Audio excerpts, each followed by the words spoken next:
দেখি আমার আল্লাহ জানেনি। আল্লাহ জানে, মালিক জানে বন্ধু কেন কান্দে, কিন্তু এরপর জিবরাইলকে পাঠাইয়া বলতে লাগলো আমার বন্ধুরে জিজ্ঞাসা করো বন্ধু কেন কান্দে, কোন কারণে কান্দে। জিবরাইল আলাইহিস সালাতু ওয়াস সালাম পয়গম্বরের সামনে এসে বলল, নবী গো, আপনার চোখের পানি আল্লাহ যে বরদাস্ত করতে পারে না, কেন কান্দেন পয়গম্বর, আপনি কেন কান্দেন? আল্লাহ জিজ্ঞাসা করছে। আল্লাহর নবী বলেন, জিবরাইল, আমার কান্নার কারণ আমার মালিক জানে রে, এরপরও কেন মালিক আমারে জিজ্ঞাসা করে? আল্লাহ বলেন, বন্ধু আমি জানি, তারপরেও আপনি বললে আমি আল্লাহর ভালো লাগে। আপনি আমার বন্ধু, আপনি বললে আমার কাছে ভালো লাগে, আমি জানি কেন কান্দেন, বলেন আপনার জবান দিয়ে আমি শুনি। নবীজি কান্দে আর বলে, মালিক আপনি তো নিষেধ করলেন এই মাক্কি জিন্দেগির কোনো একটা কারণেও যেন প্রতিবাদ না করি, একতরফা এক চাটিয়া আমি যেন মার খাইতে আসি। আমার সাহাবায়ে কেরাম নির্যাতনের স্টিম রোলার চাপায়া দিছে, এত নির্যাতন।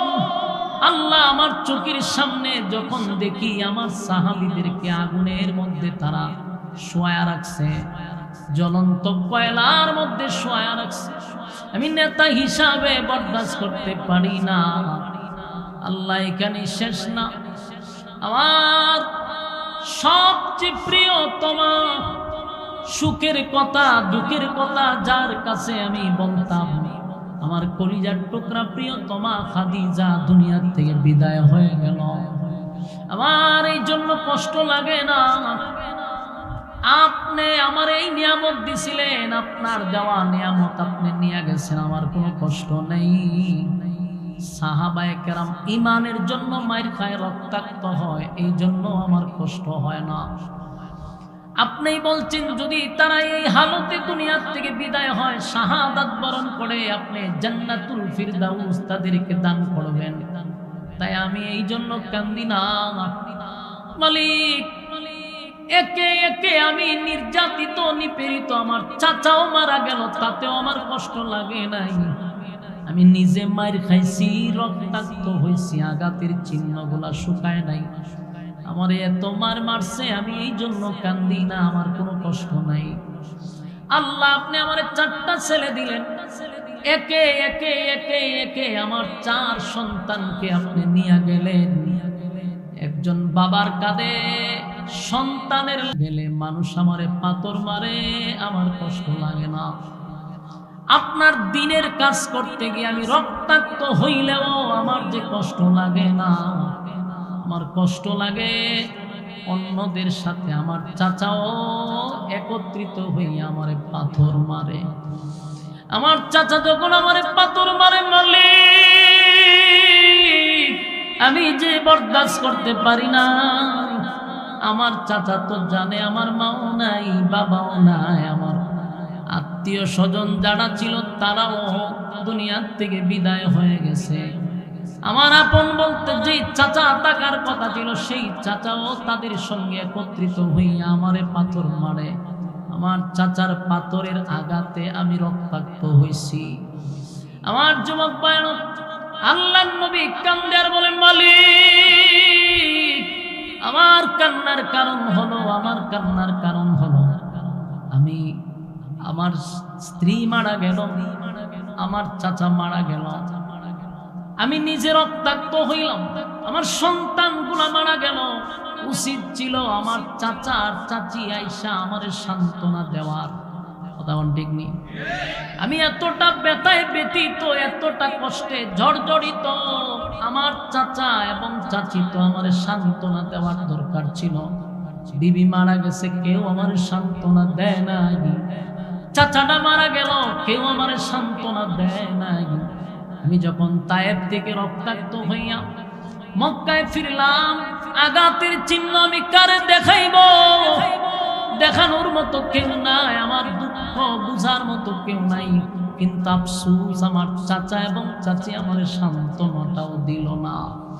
তাও আমার কষ্ট নাই, সান্ত্বনা দেয় নাই, তাতেও কোনো কষ্ট নাই, কিন্তু আমার কষ্ট লাগলো মালিক, আমার আপন চাচি হইয়া মানুষের কাছে গিয়া কয় আমি নাকি আবেতার, আমাকে আবেতার বলে গালি দেয়, আমার নাকি বংশ জমিনে থাকবে না, আমি নির্বংশা হয়ে গেছি, আমার লেজ কাটা আটকুড়া বলে আমার আপন চাচি মানুষের কাছে গিয়া কয় আল্লাহ আমি তো আপনার দিনের দাওয়াত দেই, আপনার কথা বলি, আমার চাচি আমার কাটা গায়ে কেন লবণ দিল, আমার সান্ত্বনাও দিল না, আমার সন্তান মারা গেছে বাবা হিসাবে আমার মনে কষ্ট, কিন্তু আমার চাচি মানুষের কাছে গিয়া কয় মুহাম্মদের ধর্ম কেউ পালন করবা না, মুহাম্মদ দুনিয়ার থেকে বিদায় হয়ে গেলে তার দিন ধর্ম ধরে রাখার মতো কেউ নাই, তার ইসলাম টিকায় রাখার মতো কেউ নাই, কারণ তার সন্তান নাই, তার বংশ নাই।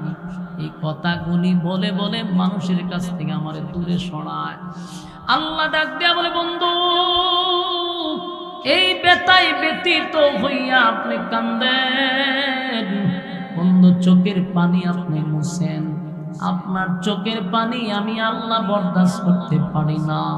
বন্ধু আবু লাহাব আপনারে পাথর লইয়া গেছিল মারার জন্য, প্রতিবাদ আমি আল্লাহ করছি, মক্কার কেউ প্রতিবাদ করে নাই, আমি আল্লাহ নিজেই প্রতিবাদ করছি। আবু লাহাব বলছে আপনি ধ্বংস হয়ে যাওয়ার জন্য, আমি আল্লাহ বলছি তাব্বাত ইয়াদা আবি লাহাবিন ওয়া তাব্বা, আল্লাহ বলেন ধ্বংস হোক আবু লাহাবের দুই হাত, এবং আবু লাহাব ধ্বংস হয়ে গেল। প্রতিবাদটা তো আমি করছি,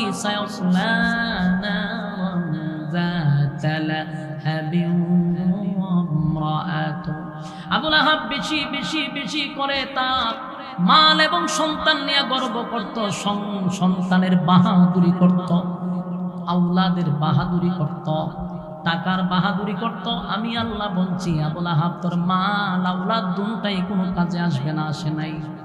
আবু লাহাব বউ করছে ভাগ নামে, এই সভ্য মহিলা বেয়াদব মহিলা উম্মে জামিল, তার বিরুদ্ধে আল্লাহ দুইটা আয়াত নাজিল করে জানাইছে এই মহিলাকেও আমি জাহান্নামের শিখাময় আগুনে জ্বালাবো। আমার কথা কি আপনারা কান পর্যন্ত যান? প্যান্ডেলে কি আওয়াজ পাওয়া যায়? আপনারা কথা বলুন না, বলুন এই মহিলা কি ভালো না খারাপ? সাধারণ খারাপ না চূড়ান্ত? এই মহিলা পৃথিবীর ইতিহাসে সবচেয়ে জঘন্যতম মহিলা, যেই মহিলা রাসূল সাল্লাল্লাহু আলাইহি সাল্লামের আপন চাচি ছিল, কিন্তু এই মহিলা সবচেয়ে বেশি বিরোধিতা করছে। নবী মসজিদে গেলে এই মহিলা রাস্তার মধ্যে কাটা দিয়া রাখত, নবী কষ্ট পাইলে এই মহিলা লুকিয়ে লুকিয়ে মুস্কি মুস্কি হাসতো। নাউজুবিল্লাহ, কত খারাপ মহিলা! আল্লাহ এই মহিলারে জাহান্নামের শিখাময় আগুনে আমি জ্বালাবো, পোড়াবো, জ্বালাবো, পোড়াবো। এবং যেই রশি দিয়া সে লাকড়ি বহন করত, আমি সেই রশি দিয়া তারে জাহান্নামে টেনে টেনে নিব। তাহলে বন্ধু আবু লাহাব আপনার বিরোধিতা করছে, প্রতিবাদটা কিন্তু আমি আল্লাহ করছি। আপনার বিরুদ্ধে কেউ কথা বললে স্বয়ং আমি আল্লাহ প্রতিবাদ করি। জুরে কোন সুবহান। আমার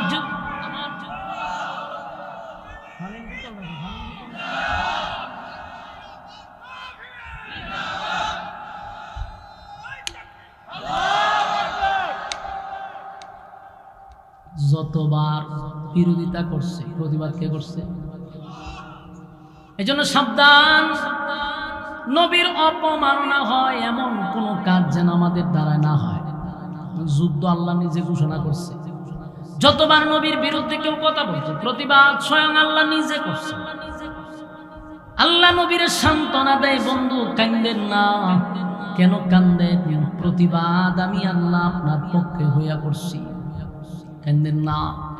নবী কান্দে আর বলে মালিক আমি তো এই জন্য কান্দি, আমার আবে তার বলে গালি দেয়। নিজের মানুষ যদি এমন অপপ্রচার করে, আল্লাহ আমি কালেমার দাওয়াত লইয়া গেলে মানুষ যদি আমারে কয় তুমি না নির্বংশা, তুমি না আটকোড়া, তোমার আপন চাচি বলছে, সেই দিনের দাওয়াতে যেন আঘাত না হয়, মাঝখানে যেন বাধা না হয়, সেই ব্যথায় ব্যতীত হইয়া আমি কান্ধি।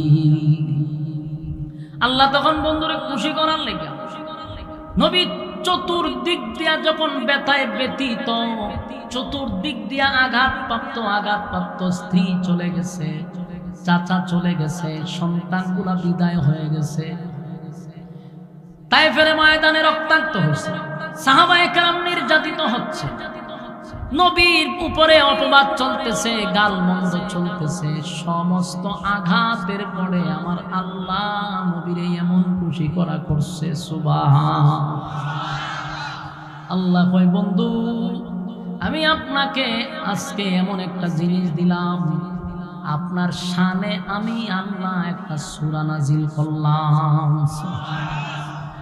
সূরা কাউসারকে বলা হয় শানে রাসূল সাল্লাল্লাহু আলাইহি ওয়াসাল্লাম। নবীর শান মান মর্যাদা নিয়ে এই সূরাটা আল্লাহ নাজিল করে বন্ধুরে খুশি করে দিল। আল্লাহ বলেন, বন্ধু আপনার 4টা সন্তান আমি নিয়ে গেছি, বালেগ হওয়ার আগেই দুনিয়ার থেকে আমি নিয়ে গেছি। বাবা হিসাবে আপনার মনে বড় কষ্ট আছে না নাই? যতই হোক বাবা তো একটা দুইটা নয় গো, নবীর 4টা ছেলে ছিল, একে একে সব ছেলেগুলাকে বালেগ হওয়ার আগে নিয়ে গেছে। বাবা হিসাবে আমার নবীর মনে কষ্ট। আল্লাহ কয়, আপনার 4টা সন্তান নিয়ে আমি আপনাকে যে কষ্ট দিলাম, বন্ধু ছেলে নিলাম 4 জন, আর আপনার রুহানি সন্তান দিলাম হাজার হাজার কোটি। সুবহান। সন্তান নিচে কয়জন? আর আপনারে দিছি আমি হাজার হাজার কোটি কোটি কোটি রুহানি সন্তান। সুবহানাল্লাহ।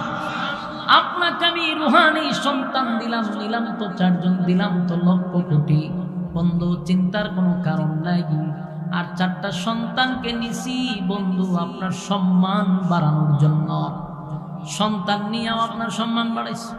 সন্তান নিয়ে কেমনে বাড়াইলো? কারণ আমাদের নবী হলো সমস্ত নবী কুলের সম্রাট। বরং সমস্ত নবী কুলের সম্রাট। এই নবীর পরে কোন নবী নাই গো। আমার নবীর আল্লাহ পাঠাইয়া নবুয়তের দরজায় তালা মারছে, আর কোনদিন পৃথিবীতে নবী রাসূল আসবে না। তাহলে আমার নবী হলো শেষ পয়গম্বর।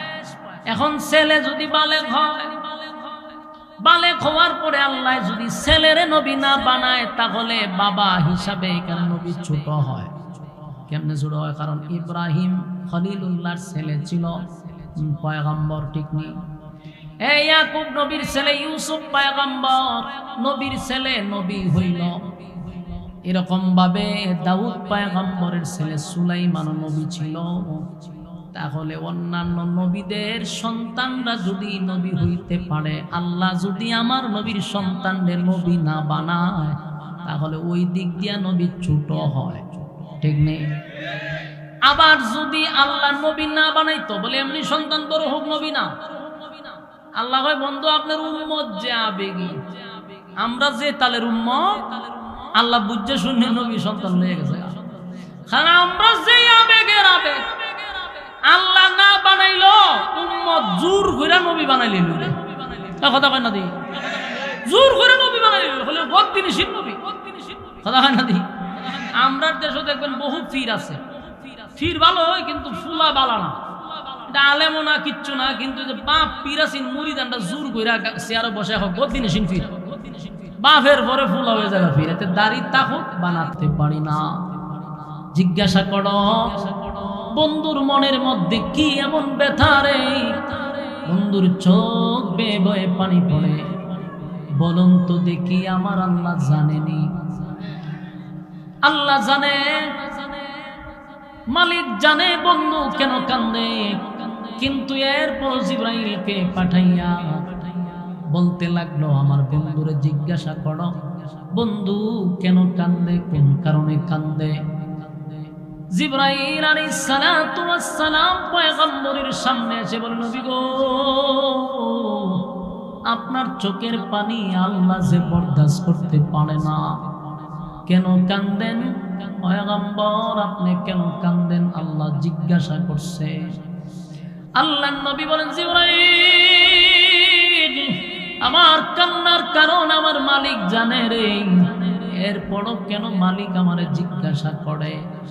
আল্লাহ বলেন, বন্ধু আমি জানি, তারপরেও আপনি বললে আমি আল্লাহর ভালো লাগে। আপনি আমার বন্ধু, আপনি বললে আমার কাছে ভালো লাগে। আমি জানি কেন কান্দেন, বলেন আপনার জবান দিয়ে আমি শুনি। নবীজি কান্দে আর বলে, মালিক আপনি তো নিষেধ করলেন এই মাক্কি জিন্দেগির কোনো একটা কারণেও যেন প্রতিবাদ না করি। একতরফা এক চাটিয়া আমি যেন মার খাইতে আসি। আমার সাহাবায়ে কেরাম নির্যাতনের স্টিম রোলার চাপায়া দিছে। এত নির্যাতন আল্লাহ আমার চোখের সামনে যখন দেখি আমার সাহাবীদেরকে আগুনের মধ্যে তারা শোয়া রাখছে, জ্বলন্ত কয়লার মধ্যে শোয়া রাখছে, আমি নেতা হিসাবে বরদাস্ত করতে পারি না।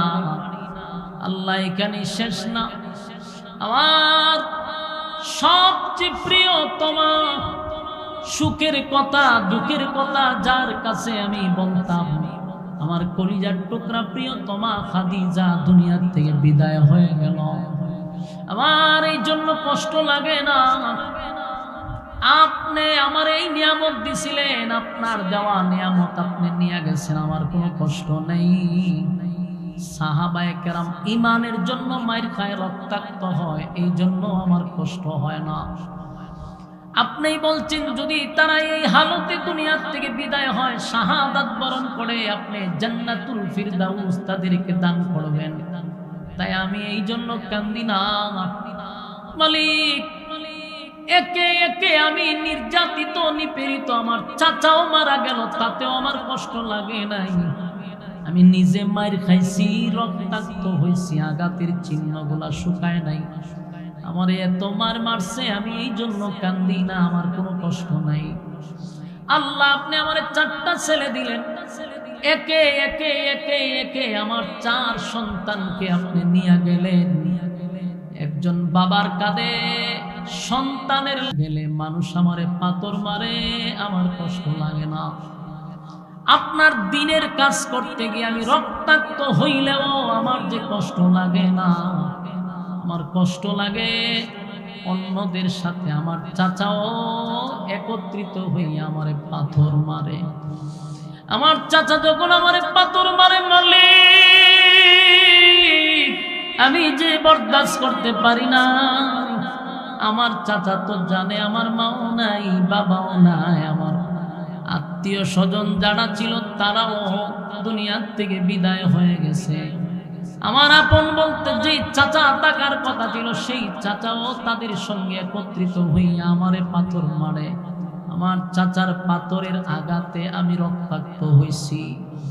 আমার যুবক ভাইরা, আল্লাহর নবী কান্দে আর বলেন, মালিক আমার কান্নার কারণ হলো আমি, আমার স্ত্রী মারা গেল, আমার চাচা মারা গেল, আমি নিজে রক্তাক্ত হইলাম, আমার সন্তানগুলো মারা গেল।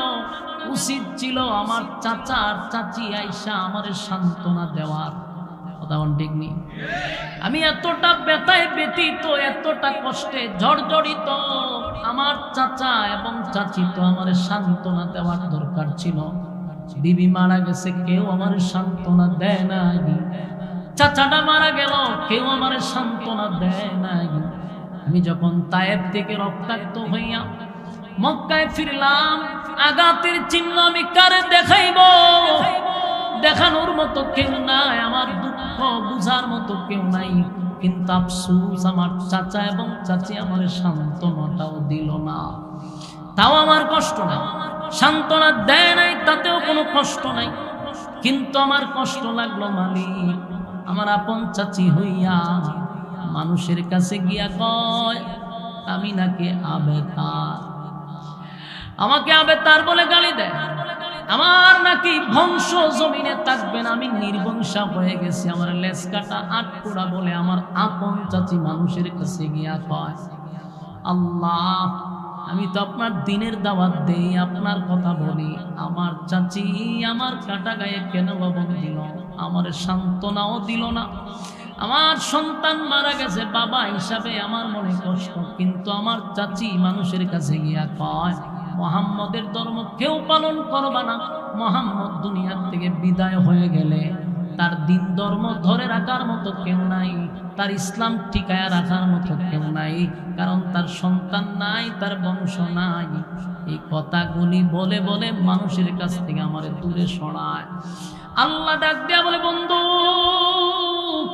এই বেতাই ব্যতীত হইয়া আপনি কান্দেন, বন্ধু চোখের পানি আপনি মুছেন, আপনার চোখের পানি আমি আল্লাহ বরদাস্ত করতে পারি না। বন্ধু আবু লাহাব আপনারে পাথর লইয়া গেছিল মারার জন্য, প্রতিবাদ আমি আল্লাহ করছি, মক্কার কেউ প্রতিবাদ করে নাই, আমি আল্লাহ নিজেই প্রতিবাদ করছি। আবু লাহাব বলছে আপনি ধ্বংস হয়ে যাওয়ার জন্য, আমি আল্লাহ বলছি তাব্বাত ইয়াদা আবি লাহাবিন ওয়া তাব্বা। আল্লাহ বলেন ধ্বংস হোক আবু লাহাবের দুই হাত, এবং আবু লাহাব ধ্বংস হয়ে গেল। প্রতিবাদটা তো আমি করছি।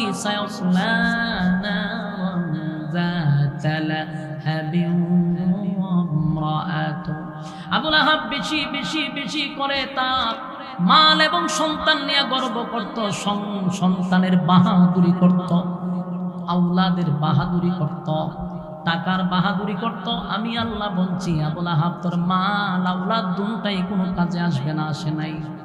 আবু লাহাব বউ করছে ভাগনামে, এই সভ্য মহিলা, বেয়াদব মহিলা উম্মে জামিল, তার বিরুদ্ধে আল্লাহ দুইটা আয়াত নাজিল করে জানাইছে এই মহিলাকেও আমি জাহান্নামের শিখাময় আগুনে জ্বালাবো। আমার কথা কি আপনারা কান পর্যন্ত যায়? প্যান্ডেলে কি আওয়াজ পাওয়া যায়? আপনারা কথা বলুন না, বলুন এই মহিলা কি ভালো না খারাপ? সাধারণ খারাপ না চূড়ান্ত? এই মহিলা পৃথিবীর ইতিহাসে সবচেয়ে জঘন্যতম মহিলা। যেই মহিলা রাসূল সাল্লাল্লাহু আলাইহি সাল্লামের আপন চাচী ছিল, কিন্তু এই মহিলা সবচেয়ে বেশি বিরোধিতা করছে।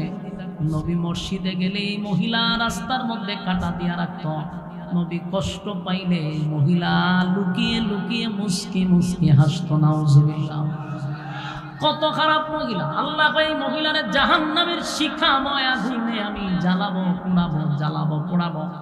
এবং যেই রশি দিয়া সে লাকড়ি বহন করত, আমি সেই রশি দিয়া তারে জাহান্নামে টেনে টেনে নিব। তাহলে বন্ধু আবু লাহাব আপনার বিরোধিতা করছে, প্রতিবাদটা কিন্তু আমি আল্লাহ করছি। আপনার বিরুদ্ধে কেউ কথা বললে স্বয়ং আমি আল্লাহ প্রতিবাদ করি। জুরে কোন সুবহান। আমার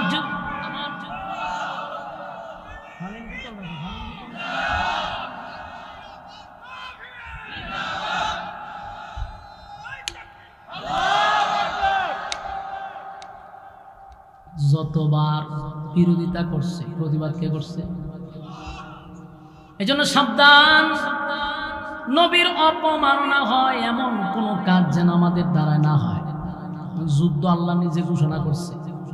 যতবার নবীর বিরুদ্ধে কেউ কথা বলছে, প্রতিবাদ স্বয়ং আল্লাহ নিজে করছে। আল্লাহ নবীর সান্ত্বনা দেয়, বন্ধু কান্দেন না। কেন কান্দেন? প্রতিবাদ আমি আল্লাহ আপনার পক্ষে হইয়া করছি, কান্দেন না। নবী কান্দে আর বলে, মালিক আমি তো এই জন্য কান্দি, আমার আবে তার বলে গালি দেয়। নিজের মানুষ যদি এমন অপপ্রচার করে, আল্লাহ আমি কালেমার দাওয়াত লইয়া গেলে মানুষ যদি আমারে কয় তুমি না নির্বংশা, তুমি না আটকোড়া, তোমার আপন চাচি বলছে, সেই দিনের দাওয়াতে যেন আঘাত না হয়, মাঝখানে যেন বাধা না হয়, সেই ব্যথায় ব্যতীত হইয়া আমি কান্ধি। আল্লাহ তখন বন্ধুরে খুশি করার লেগে নবী চতুর্দিক দিয়া যখন ব্যথায় ব্যতীত, চতুর্দিক দিয়া আঘাতপ্রাপ্ত স্ত্রী চলে গেছে, চাচা চলে গেছে, সন্তানগুলা বিদায় হয়ে গেছে, তায়েফের ময়দানে রক্তাক্ত হয়েছে, সাহাবায়ে কেরাম নির্যাতিত হচ্ছে, নবীর উপরে অপবাদ চলতেছে, গালমন্দ চলতেছে, সমস্ত আঘাতের পরে আমার আল্লাহ নবীরে এমন খুশি করা করছে। সুবহান আল্লাহ। কয় বন্ধু আমি আপনাকে আজকে এমন একটা জিনিস দিলাম, আপনার শানে আমি আল্লাহ একটা সূরা নাজিল করলাম। সূরা কাউসারকে বলা হয় শানে রাসূল সাল্লাল্লাহু আলাইহি ওয়াসাল্লাম। নবীর শান মান মর্যাদা নিয়ে এই সূরাটা আল্লাহ নাজিল করে বন্ধুরে খুশি করে দিল। আল্লাহ বলেন, বন্ধু আপনার 4টা সন্তান আমি নিয়ে গেছি, বালেগ হওয়ার আগে দুনিয়ার থেকে আমি নিয়ে গেছি। বাবা হিসাবে আপনার মনে বড় কষ্ট আছে না নাই? যতই হোক বাবা তো একটা দুইটা নয় গো, নবীর 4টা ছেলে ছিল, একে একে সব ছেলেগুলাকে বালেগ হওয়ার আগে নিয়ে গেছে। বাবা হিসাবে আমার নবীর মনে কষ্ট। আল্লাহ কয়, আপনার 4টা সন্তান নিয়ে আমি আপনাকে যে কষ্ট দিলাম, বন্ধু ছেলে নিলাম 4 জন, আর আপনার রুহানি সন্তান দিলাম হাজার হাজার কোটি। সুবহান। সন্তান নিছে কয়জন? আর আপনারে দিছি আমি হাজার হাজার কোটি কোটি কোটি রুহানি সন্তান। সুবহানাল্লাহ। আপনাকে আমি রুহানি সন্তান দিলাম, নিলাম তো 4 জন, দিলাম তো লক্ষ কোটি। বন্ধু চিন্তার কোনো কারণ নাই। আর 4টা সন্তানকে নিছি বন্ধু আপনার সম্মান বাড়ানোর জন্য। সন্তান নিয়েও আপনার সম্মান বাড়াইছে। সন্তান নিয়ে কেমনে বাড়াইলো? কারণ আমাদের নবী হল সমস্ত নবী কুলের সম্রাট। বলুন, সমস্ত নবী কুলের সম্রাট। এই নবীর পরে কোন নবী নাই গো। আমার নবীর আল্লাহ পাঠাইয়া নবুয়তের দরজায় তালা মারছে, আর কোনদিন পৃথিবীতে নবী রাসূল আসবে না। তাহলে আমার নবী হলো শেষ পয়গম্বর। এখন ছেলে যদি বালেগ হয়, বালেগ হওয়ার পরে আল্লাহ যদি ছেলেরে নবী না বানায়, তাহলে বাবা হিসাবে